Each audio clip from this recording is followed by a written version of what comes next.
I don't know if you saw, there's an interview with Putin when Trump first became president. You can find it on YouTube. He said something very interesting. And they said, what do you think about Trump? Trump has all these ideas about Russia and how he wants to change the world, etc. Tate has frequently expressed admiration for Trump's unapologetic style and assertive demeanor. He sees Trump as a kindred spirit, someone who defies conventional norms and refuses to be silenced by critics. This admiration is rooted in Tate's own approach to public life. You should be so drilled. Tristan, you and I probably train. I can holster a gun. We train firearms maybe twice a month. And I can we holster on point every time. We holster, fire, and holster. Your Secret Service. Fucking bumbling Shrek-looking motherfucker. What's going on? Anyway, enough misogyny for today. Tate often aligns himself with Trump's political views, particularly on issues related to economic freedom, nationalism, and immigration.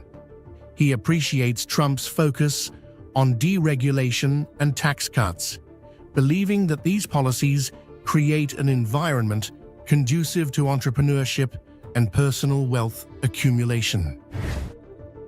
Including normalizing chopping your dick off. I believe this whole roadmap was made long ago, before it became the most popular channel in the world. They planned this out. They then pushed it to be the most popular channel in the world so they could get away with it. What comes next? We're going to find out. On immigration, Tate supports Trump's stringent policies, viewing them as necessary measures to protect national sovereignty and security. He argues that a strong, controlled immigration system is essential for maintaining societal stability.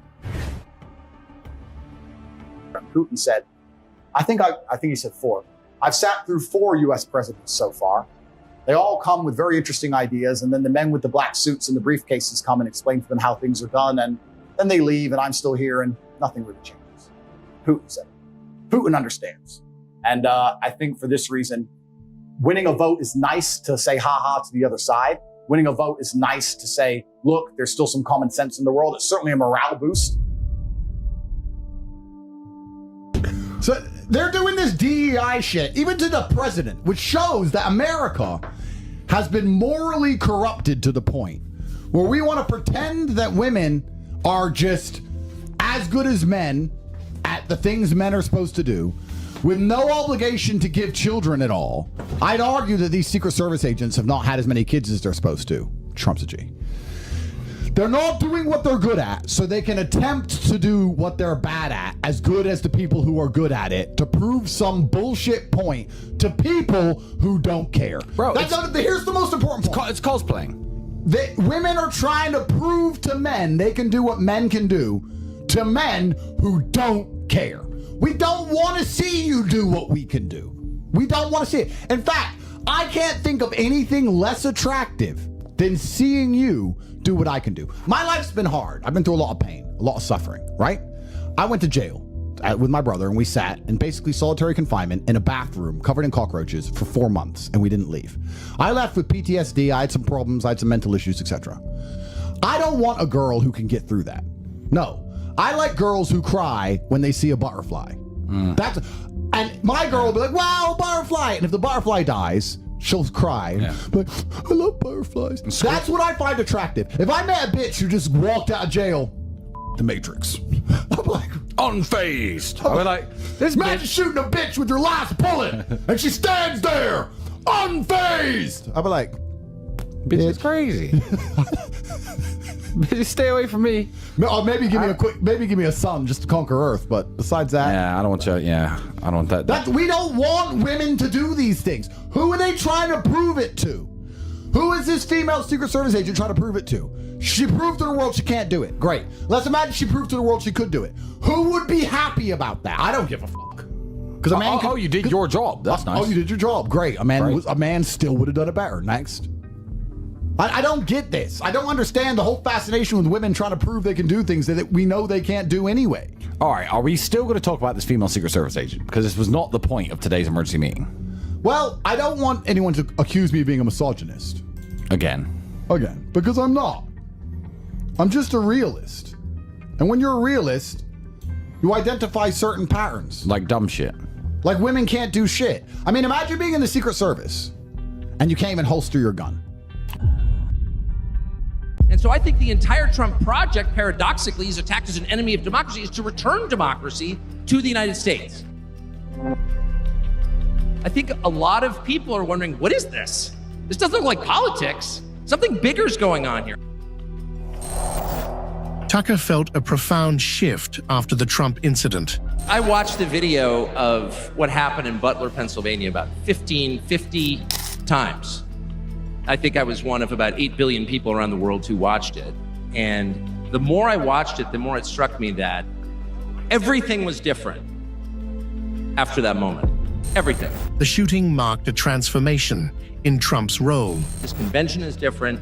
The nation is different. The world is different. Donald Trump is different.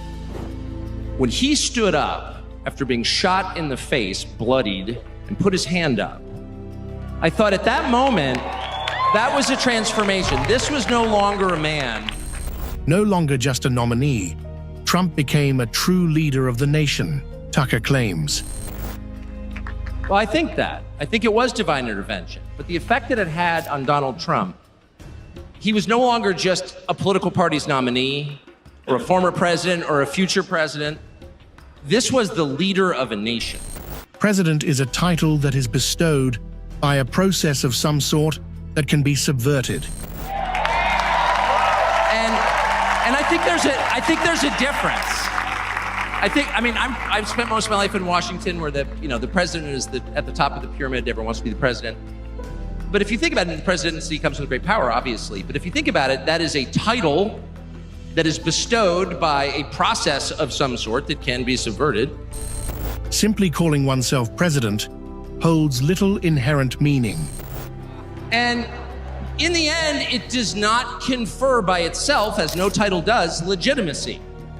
Just because you call yourself the president doesn't mean that much inherently. I can call my dog the CEO of Hewlett-Packard. It doesn't mean she is.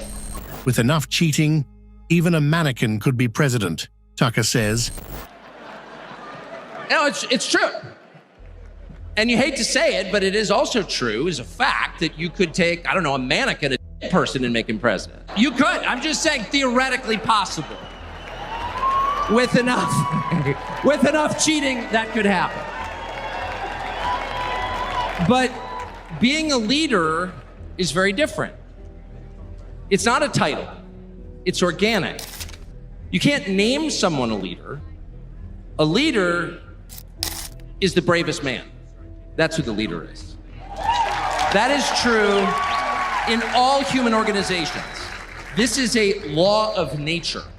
And in that moment, Donald Trump, months before the presidential election, became the leader of this nation. That was the most obvious to me. And I have to say, I think it changed him. I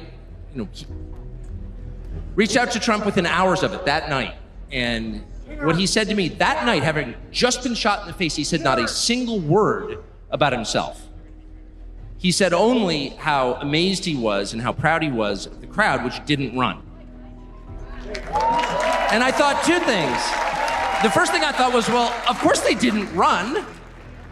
His courage gave them heart. A leader's courage gives courage to his people. And the second thing I thought was, this is the selfish guy I've been hearing about for 9 years? Really? Not a word about himself? About his people, period. And the second thing I noticed, which I don't think anyone has remarked upon in public, but I'm just going to since I don't have a script, like why not, is that he turned down the most obvious opportunity in politics to inflame the nation after being shot. To inflame the nation, which is an opportunity that almost every other politician I've ever met, and certainly his opponents, would have taken instantly. And they would have said, well, what is this? How did he get shot? Like, how did this happen? And those are real questions that we have to get to the bottom of. Donald Trump did his best to bring the country together after being shot last week. But in The moments, the days, the week after the shooting, he did not say that. He did his best to bring the country together. And I thought, this is the divisive figure, this is the irresponsible person. No, this is the most responsible, unifying behavior of a leader I think I've ever seen. And I could go on for hours, but let me just sum it up. I do think the entire point from the famous escalator ride 9 years ago until today of Donald Trump's public life has been to remind us of one fact, which is a leader's duty is to his people, to his country, and to no other. That's the point. That's the only point. And another word for this is democracy. Democracy, in case you're a little sick of being beaten in the face with democracy on television, actual democracy is the proposition that the citizens of a country own that country. They're not renters, they're not serfs, they are the owners of the country. And for that to be true, their leaders have to represent them, which is another way of saying they have to do what the people want them to do, or a close approximation thereof. But if they completely ignore what people want, not just 1 year, but generationally, say for 50 years, then it may be, I don't know what, it's not a democracy. And so I think the entire Trump project, paradoxically, he's attacked as an enemy of democracy, is to return democracy to the United States. Hey, let's pay attention to what people actually want.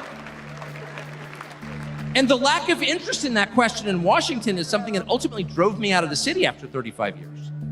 Lawmakers stepping over the prostrate bodies of their fellow citizens ODing on to go cast votes to send money to some foreign country.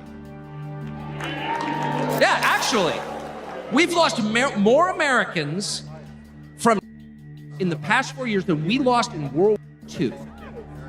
Yeah, our bloodiest, more than we lost in World War II. Does anybody care? It is pathetic. It is pathetic. And do you hear a single word from Washington about doing anything about it? We know where the are coming from. We know the supply routes. The U.S. military spent billions bombing the Ho Chi Minh Trail. Our current commander-in-chief fails to suggest military protection for our nation. You don't see our commander-in-chief suggesting that we use our military to protect our country or the lives of its citizens. No, that's for... And it's too much, actually. It's too insulting. It's too insulting. It's a middle finger in the face of every American. It's a very clear statement, which is unmistakable. And that is, we don't care about you. And Donald Trump, whatever you say about him, and I think he's a wonderful person. I know him well. By the way, the funniest person I've ever met in my life, actually. You can't be funny without perspective or without empathy, which is true. But everything else about Trump aside, he actually cares because he's interested in the people who live here because that's his job. A father's job, his duty is to his family. An officer's duty is to his men. A president's duty is to his citizens. So I will stop on just one point, and that is what's happened over the past month since the debate, and particularly on Saturday in Butler. I think a lot of people are wondering, what is this? This doesn't look like politics. Something bigger is going on here. I think even people who don't believe in God are beginning to think, well, maybe there's something to this. The day after the midterm elections in 2018, Antifa came to my house. The Democratic Party's militia, okay? I was at work. It was obvious when I was at work because it was public. My wife was home alone. They tried to come in through the front door. She hid in our pantry. It was on television. It was horrible, actually. It was, I'm not whining about it. I wasn't getting shot in the face, but it wrecked our day. And the next morning, we're lying in bed, and the phone rings for my wife, and it's Donald Trump, who's not like a regular text buddy of Donald Trump's. She picks it up, hello? Susie, it's Donald Trump. And it's coming through, I could hear it. You know, I'm lying in bed, whoa. And the first thing he says is, I'm gonna stand guard outside your house. And she goes, no, it's just so nice. And he says, I'll never forget this as long as I live. He says, you know, there's a lot of hate out there. And she said, you know, there is, Mr. President. And then he says, but there's a lot of love. There's a lot of love. Trump recounts the harrowing details of the incident. Let me begin this evening by expressing my gratitude to the American people for your outpouring of love and support following the attempt at my rally on Saturday. As you already know, the bullet came within a quarter of an inch of taking my life. So many people have asked me, what happened? Tell us what happened, please. And therefore, I will tell you exactly what happened. And you'll never hear it from me a second time because it's actually too painful to tell. It was a warm, beautiful day in the early evening in Butler Township in the great Commonwealth of Pennsylvania. Music was loudly playing, and the campaign was doing really well. I went to the stage, and the crowd was cheering wildly. Everybody was happy. I began speaking very strongly, powerfully, and happily, because I was discussing the great job my administration did on immigration at the southern border. We were very proud of it. Behind me and to the right was a large screen that was displaying a chart of border crossings under my leadership. The numbers were absolutely amazing. In order to see the chart, I started to, like this, turn to my right and was ready to begin a little bit further turn, which I'm very lucky I didn't do. Trump immediately knew it was very serious when he heard a loud whizzing sound. When I heard a loud whizzing sound and felt something hit me really, really hard on my right ear, I said to myself, wow, what was that? It can only be a bullet. And moved my right hand to my ear, brought it down. My hand was covered with blood, just absolutely blood all over the place. I immediately knew it was very serious, that we were under attack, and in one movement proceeded to drop to the ground. Bullets were continuing to fly as very brave Secret Service agents rushed to the stage, and they really did. They rushed to the stage. The amazing thing is that prior to the shot, if I had not moved my head at that very last instant, the bullet would have perfectly hit its mark, and I would not be here tonight. We would not be together. The most incredible aspect of what took place on that terrible evening in the fading sun was actually seen later. In almost all cases, as you probably know, and when even a single bullet is fired, just a single bullet, and we had many bullets that were being fired, crowds run for the exits or stampede, but not in this case. It's very unusual.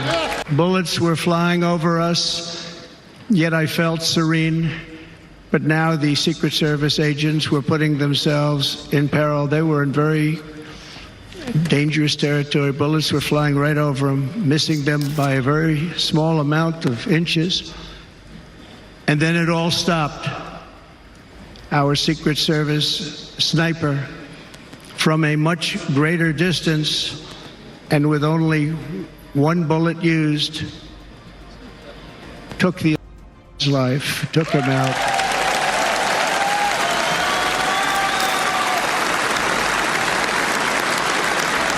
I'm not supposed to be here tonight. Not supposed to be here. Elon shares his own experience of facing life-threatening danger. Well, so here's the thing that happens, which is it's very rare for me to get actually threats or anything. But but I'd say in the last, related to actually, like, no one's ever said, well, I've got this terrible beef against you and I'm going to you because of the following well thought out ideas. but I have had two cases in the last 6 months where of two people who are just unfortunately just very mentally ill, but not subtle. It's not subtle. It's like, and they have come to Austin to try to kill him, and with guns. So, like I said, in both cases, that there's no one guy thought I'd put a chip in his head, like a Neuralink chip or something, and I'm like, which I think you got to consider the logic of that. Well, the chip's obviously not working. If I'm putting a chip in to control him, it's clearly not working. So. Or would he like an upgrade? It's maybe a software update or something. So, so one guy, they're basically just extreme schizophrenic. And another guy, he's actually reasonably okay when he's on his meds, but he stopped taking his meds, and then it's just total detachment from reality. The probability of receiving a threat is proportionate to the number of people who've heard your name. Right. Like a first order approximation, even if you've done really nothing controversial, is that, like a sort of a homicidal maniac is going to, or an aspiring homicidal maniac, and the vast majority are simply threats and nothing more. But an aspiring homicidal maniac is going to target you proportionate to the number of times they hear your name. So now in my case, they've all heard my name.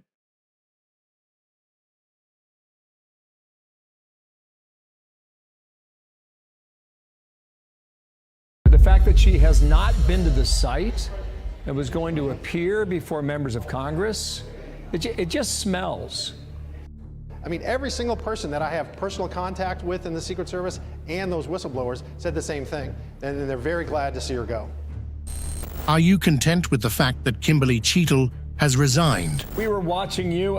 I could hear, see, and feel the emotion in your questioning yesterday. Is this satisfactory to you? This was a disastrous failure in ensuring the safety of the former president. Well, Bill, I think that I'm glad she's resigning. I'm glad she's no longer going to be the head of the Secret Service. I wish she had been fired, because, I mean, we need to change the culture of that organization. There were so many. This was a catastrophic failure to protect the former president and, quite frankly, also the leading candidate to be the next president.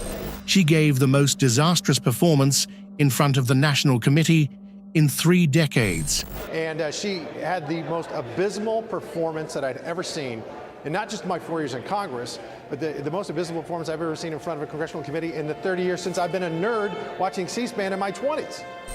Do you think the Secret Service will not implement changes, despite their role in protecting the president who was nearly killed? Do you think that the Secret Service will not actually make any changes if she is just basically able to resign, walk away, or do you think she will be called in for more questioning because she was the head of the agency that was responsible for the security of a president who was almost... She has never visited the Butler site, not even once. Dana, you make a good point. I mean, she is part of that puzzle for sure to continue to ask certain questions. I mean, she's the head of the Secret Service. She didn't visit the Butler site ever. She's never been there.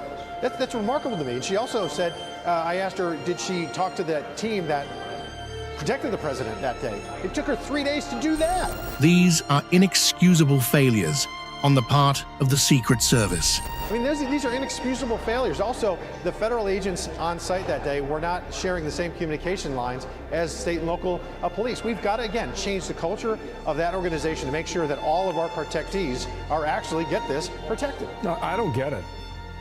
I mean, Johnson just called it outrageous and inexcusable yesterday.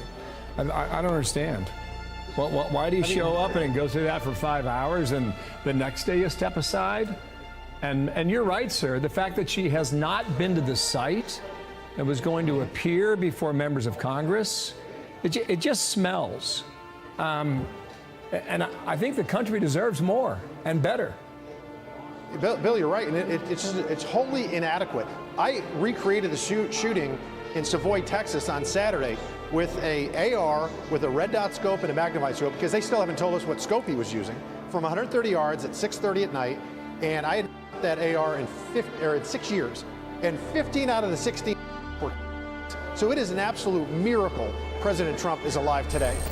With the rifle that he used and the shell casings and the scope, that's not a national secret. That's not going to give China or one of our other adversaries a leg up. That's ridiculous. That should be shared. That should have been shared immediately, but it wasn't. And again, like with the scope, we were recreating what happened in Butler. I had to use 2 different rifles with 2 different scopes because I didn't know, but it was still the same result. I mean, he was in a zone, and that is inexcusable. Peter Doocy has Of this letter. I'm just going to read it here. We don't have the graphic prepared. As I stated in the hearing yesterday, all of you are worthy of trust and confidence. You deserve the nation's support in carrying out our critical mission. This is a letter to the Secret Service, who works under her, by the way. One of my favorite things about this workforce is that the men and women are fiercely committed to our mission. Thank you for all that you do and will continue to do for our great nation. Signed by her. Kimberly has served in the Secret Service since 1995. She has been with the Secret Service since 1995. My understanding is that she actually applied for the Secret Service while she was in college. So she was committed to the Secret Service. And well, she didn't show them. Why this whole thing fell apart the way it did yesterday is just, we just can't understand it. It's a high-profile hearing. It had been on the books for days, sir, and it was an absolute letdown. She was completely built. She was completely unprepared to talk to members of Congress and to share with the American people. And she wasn't the leader that we need at the helm. That was obvious. It was obvious from her actions after Butler, and quite frankly, from what whistleblowers and our contacts are telling us within the Secret Service. She wasn't the leader that they needed before that either.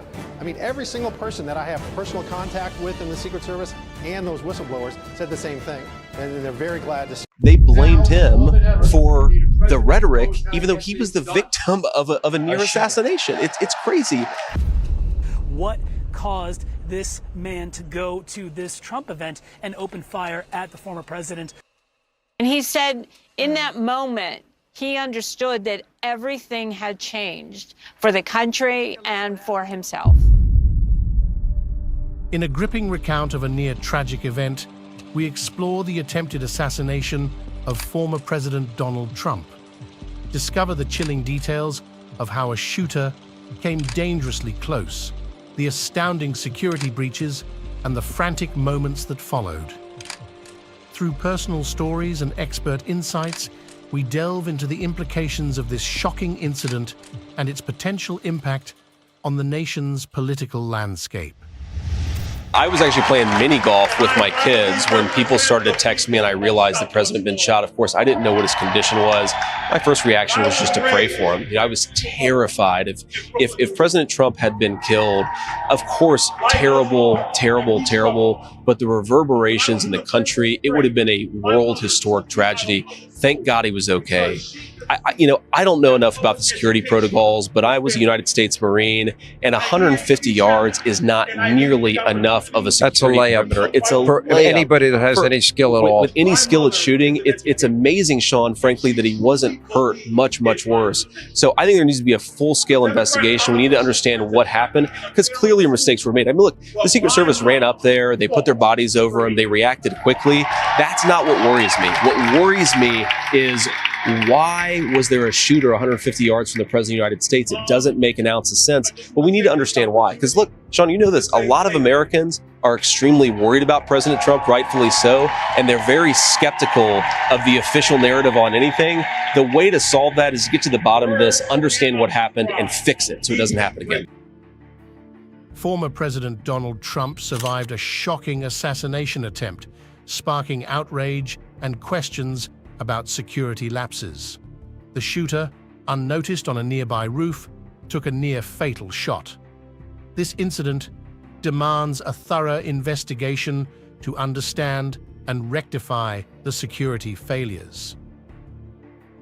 The Trump one is just so nuts too. Like, if he turns his head at the last second and the bullet grazes his ears, if he didn't, it hits the back of his head and he's dead, and then we fall into chaos, and who knows what the fuck happens. Big chaos. And then people think that the Biden administration had Trump killed, and then there's these questions like, how the fuck does this 20-year-old kid climb on that roof 150 yards away and no one sees him?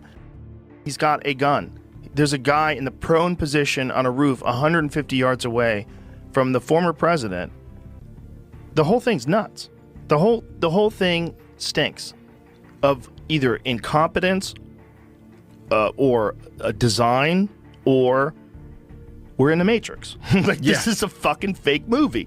It seems like almost to watch this, the most bombastic and manly of presidents, you know, for a lack of a better term, to see him with these two female bumbling Secret Service agents, especially the one, to see that to see everything happen the way it is, to see that they knew this guy was on the roof, to hear that guy had pointed his rifle before that at a cop. So the cop engaged him, he pointed the rifle and the cop ran away. The guy climbed the roof with a ladder. You can see the ladder. The whole thing is bananas. It's shocking that we're going through this type of thing again. Fortunately, it's an attempted assassination and not an assassination. But this type of thing, you hope never happens. Our political campaigns and discourse is pretty rough, but there's no reason for anything for this to happen. Probably more importantly, you're going to have to take a look at how it happened and what can be done to prevent it. From what I understand now, it was a sniper on a building that had a view and, of course, was able to take a shot. It was puzzling to start with because it was hard to believe that, as you know, the entire arena prior to the former president getting there was swept to make sure there was no explosives or weapons in it, and that everyone who went into the arena afterwards went through metal detectors. So it was puzzling to start with, because if you go back, our historic assassin has been the lone gunman, and with the exception, of course, of John F. Kennedy. But the historic assassin, same in the case of President Reagan, was a gunman that gets close. So it's hard to tell. It was puzzling what happened, because if it was a rifle round, you would have thought that there would have been casualties behind the president, that just nicked his ear. So some reports I'm hearing, he may have hit the teleprompter first, and then the president may have been hit by glass, but I guess they're reporting now he's probably hit by the bullet. So it's a terrible thing for our country. I mean, we're strong, we'll survive it, but it's something we never want to happen in any of our political campaigns or in our political discourse. I can tell you about protection for the president, and any type of view of the president would normally be blocked, or you would be put in a position where they didn't have that view. So you rearrange where the podium would be, so there isn't a view outside of the secured area. Now, in some cases, it's almost impossible to do that, but that's why you have Secret Service has counter sniper teams. You survey the buildings that have that will have an overview of where the protectee is going to be. I did note on top of a building what appeared to be a Secret Service counter sniper team. Obviously, or possibly, they never saw the person, but those are some of the techniques you use, and you want to block that view. You often see with the president covered arrivals. So when he arrives somewhere, he goes underneath the tent, things like that. So you want to block all the views you could possibly have. What level of, they did have metal detectors. So he's getting almost everything the president gets, but I couldn't tell you right now exactly what they're providing for him.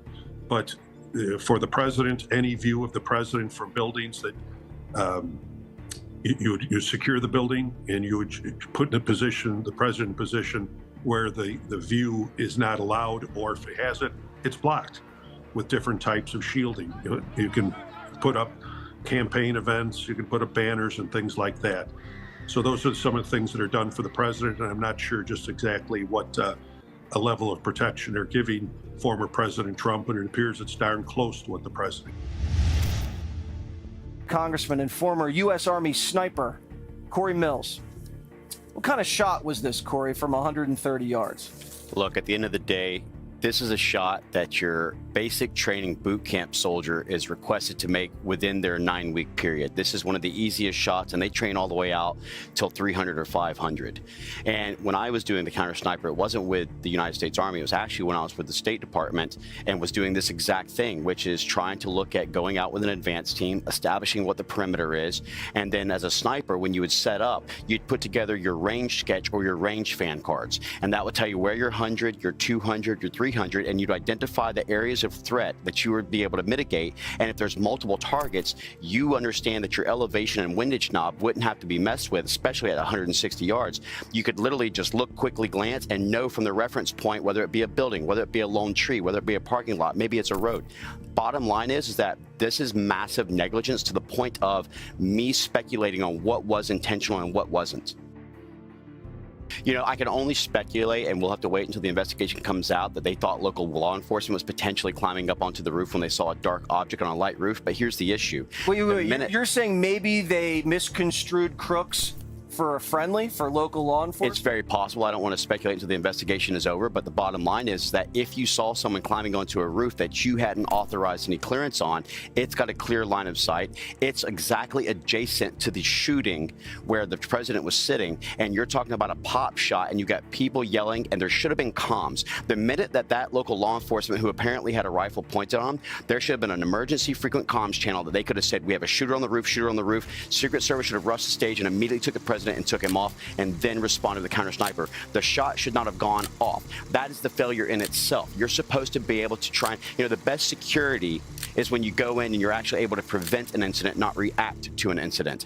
Even if you would have left a law enforcement officer's patrol car in that parking lot with the lights on, that could have been a deterrent. But when you have nothing that is actually showing force protection, you're encouraging this. Look, I'm not sure about who the individuals are on the individual detail Secret Service, but I can tell you under this Biden administration, the one thing I've seen is massive DEI hires. And I can tell you, when you primarily go after DEI, you end up with DIE. The minute that a shot rang out, they should have already been on scope. Your spotter should have already called the distance if you hadn't looked at your range card, and you should have immediately engaged. Okay. There should have been no reason to have waited a single second. Now, I talked to Eric Trump after the incident. Eric and I are both gun enthusiasts. We both shoot long distance. That right there is a pop shot. But he did say, I've gone out with the CS teams, and they are one of the best. He knows the service detail that's with them. They are loyal individuals who actually do care about the president. I can say that was relayed to me. But the bottom line is this is a massive security breach. This is a huge failure. At negligence is at best, but we have to figure out why something within 200 yards. Think about this, Jesse, 200 yards. That means that an average rifle that holds 1 minute of angle would hold a 2-inch grouping if you just shot it straight off the deck, meaning on a platform. So now you're talking about 160, which is 1.6 inches is what its grouping capabilities are. The average head is what? 6 by 8, shoulder to shoulder is 20 inches, head to waist is 40 inches, and President Trump's a very large man. This is a shot that within 5 minutes I could teach you to make 9 out of 10 times. So this is divine intervention. This is the God having his protective hand and wearing Ephesians 6, the armor of God, over the president, because this right here, a millisecond or a millimeter and change, and this isn't an attempted assassination. This is an assassination of a president. Thomas Matthew Crooks, this is the 20-year-old suspect who is accused of the attempted assassination of former President Donald Trump. According to the FBI, we now know that they believe that he acted alone, and the FBI also believes that there's no indication of mental health issues with Mr. Crooks. We also have learned in the past hour that part of this investigation is the FBI has actually gotten access to Thomas Crooks's phone, but at this point they don't have access to the information inside the phone. They have shipped it to Quantico, according to the FBI headquarters, to try and figure out how to get inside. And the other thing, Aaron, that perhaps is surprising, but the FBI said it on this briefing, is that they have not at this point identified any sort of ideology that would give clues to, again, the big question that everyone has: what caused this man to go to this Trump event and open fire at the former president, ultimately injuring him, killing one, and injuring 2 other rallygoers in the crowd. But remember, there is no foolproof security anywhere in this world. There is nothing foolproof. For every preventive measure you take, someone comes up with another threat level. So you try to bring the odds into your favor and then count on the final ring of protection, which are the agents assigned to the presidential detail, to react to it, cover and evacuate the president, or the arm's reach theory of going after a person with a weapon, or the threat if it's close by. But for every preventive measure you take, someone comes up with another, and it's 360 in every direction, above, below, and around now. And it's a daunting task. And you're absolutely right. There's more weapons out there than ever before.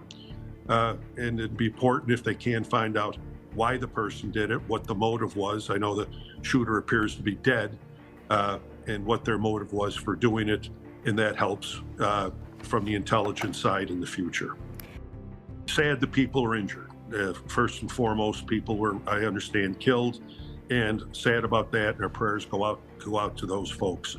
I'm glad that it was only an attempted assassination, and the former president is going to be fine. But it's got to be looked at critically and thoroughly to understand what happened and why it happened, and that I'm sure is going to be done. I'd like to know the motive of the person. Not that it makes a difference, but you can learn from it a little bit. But it's a horrible thing. We thought the historic assassin has been the lone gunman.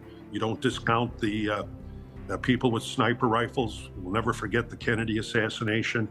And it's just another sad time for our country. But the country's strong. Obviously, former President Trump is strong and is going to do just fine. And you're probably going to have to hold his horses to keep him from getting back out into the public right away. And I asked him if I could interview him, just talk to him about those moments and about how this changed him. And that's when he said, well, I was going to do a speech that was going to be a real humdinger. I think that's his exact words. But, everything changed in that moment. When you watch him at a rally, he always looks forward. Always looks forward. He never looks to his right or to his left. And he had put a screen up that showed a chart. Also never does charts. And he looked to his right, something he never does. And as he looked to his right, the bullet grazed right past his face. And I was standing right there when it happened. I said, in that moment, he understood that everything had changed for the country and for himself. I spoke with Donald Trump. I'm sincerely grateful that he's doing well and recovering. And we had a short but good conversation. Jill and I are keeping him and his family in our prayers. We also extend our deepest condolences to the family of the victim who was killed. He was a father.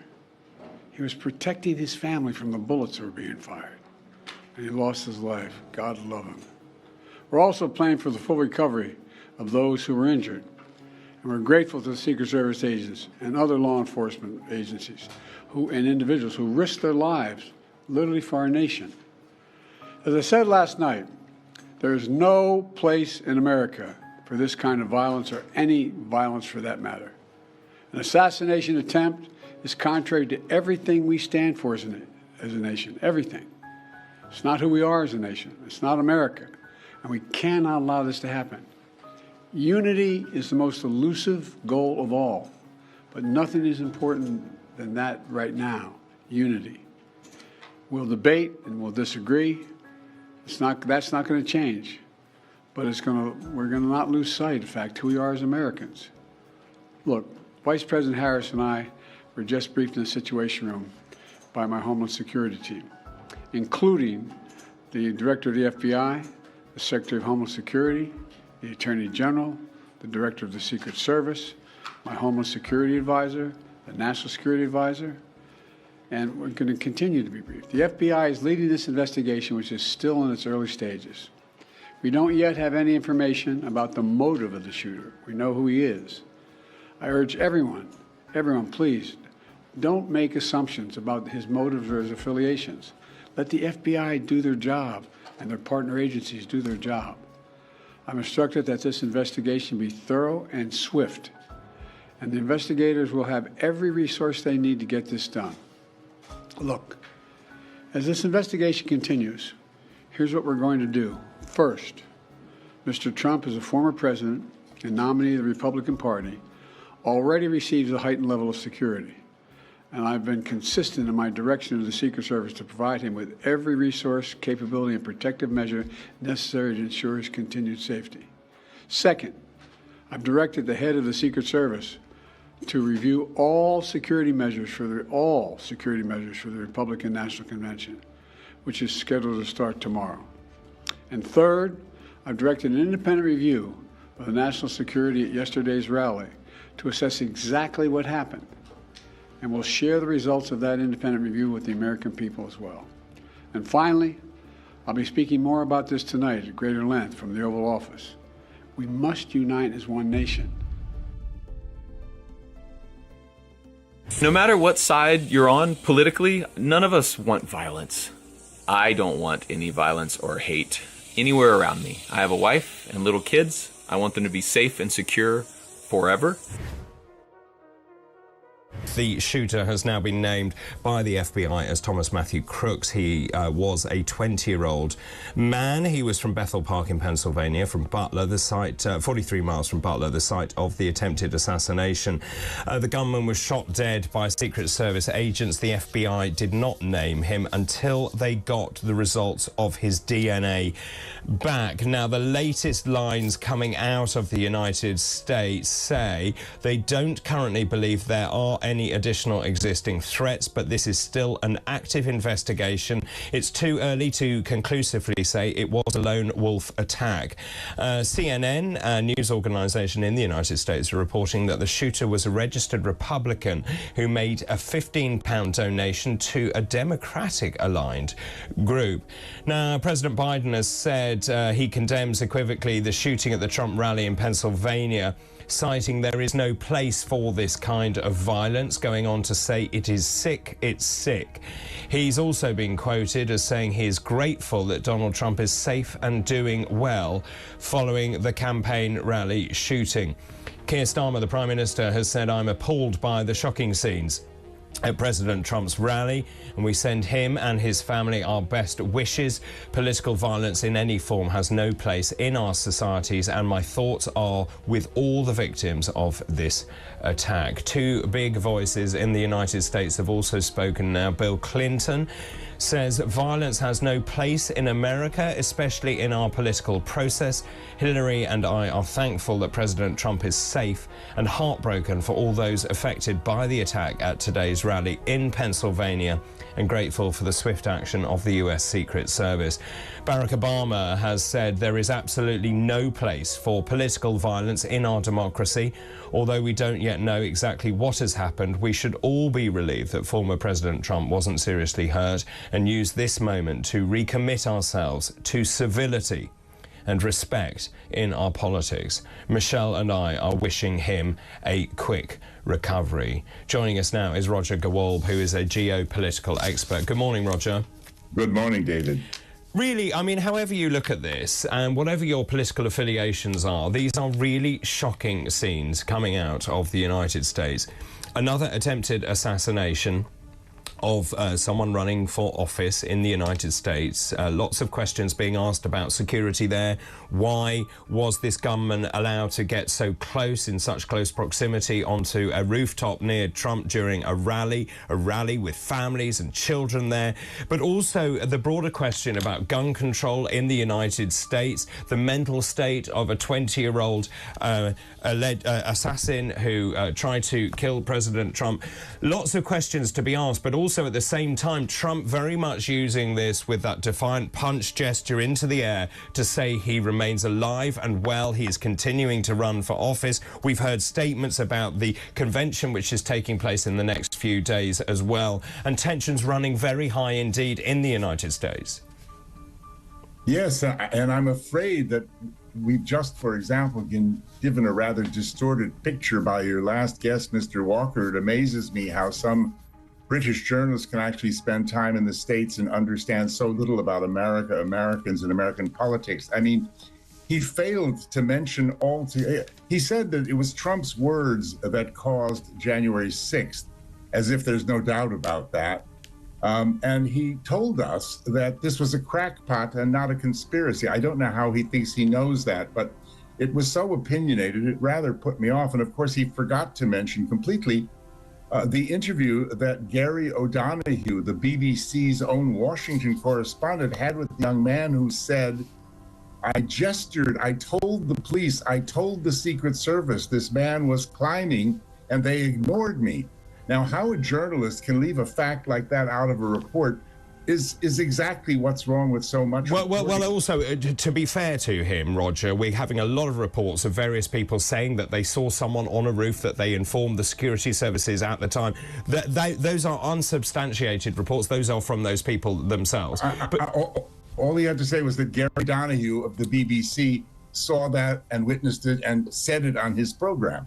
I think it's a very important fact, David. So what are you saying here, Roger? Because what I'm saying is that Trump has been saying, and Trump's people have been saying for a long time, and the fair, balanced view would be that Biden has weaponized the Department of Justice, which includes the FBI and the CIA and other institutions. And I'm not a conspiracy theorist, but I'm saying I don't think it should be brushed aside in this man called a crackpot. I mean, Lee Harvey Oswald turns out pretty much not to be a crackpot. So we don't know what's going on.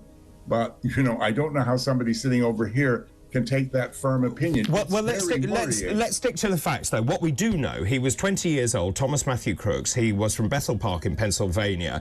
He was shot dead by the Secret Service. Now, my real worry here is we're already seeing conspiracy theories abound on social media saying that this was the work of the authorities, the Secret Service were involved, they were trying to take Trump out, they don't like what Trump stands for in terms of the upcoming presidential election. Now, those are all rumours. They're all conspiracies, and they need to be put to bed, don't they? They don't need to be put to bed. They need to be considered as part of the argument, because this is not a conspiracy theory out of the blue. This is what Donald Trump has been saying for years. This is what he wants to save America from. This is the swamp that he wants drained. Look how the Supreme Court has grown tired of these feeble attempts to prosecute him based on ridiculous things like traffic court judges trying him over questionable trials without evidence, as he's claimed. This is nothing new. So I think we must be open-minded to the fact that the elected American government today may not be completely honest.